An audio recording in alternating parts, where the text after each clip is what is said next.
Deuxième épisode. Amadou Ahidjo contre les indépendantistes. Guerre, trahison et assassinat politique. De Ruben Oumniobé à Ernest Ouandié, la mémoire interdite. Chères toutes, chers tous, bonjour, bonsoir. Aujourd'hui est un nouveau jour. Je suis Djimiga, professeur des universités et président du mouvement pour la libération et le développement du Cameroun, MLDC.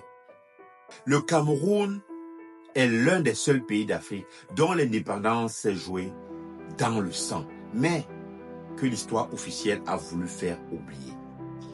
Et pourtant, il existe un fil rouge tragique entre les années 1955 et 1971, entre les maquis des Bassa et les collines des pays bamileke, entre Boumyébé et Bafoussam, la répression sanglante des indépendantistes camerounais.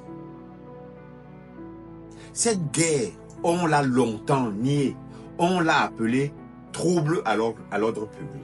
On a parlé de bandes armées, mais il s'agissait bel et bien d'un conflit de décolonisation. Et dans ce conflit, Amadou Ahidjo n'a pas été le médiateur, il a été le bras politique de la répression.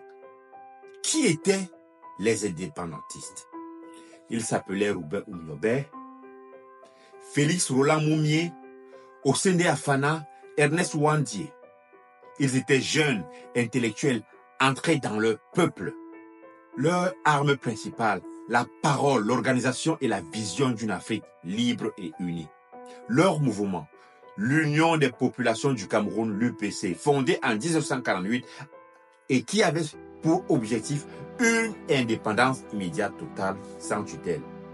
Mais face à ces revendications, la France répond par l'interdiction du parti en 1955 et le début d'une guerre non déclarée.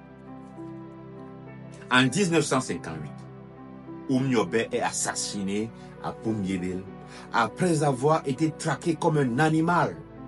Son corps est jeté dans une fosse commune. Son nom interdit dans les écoles jusqu'en 1991.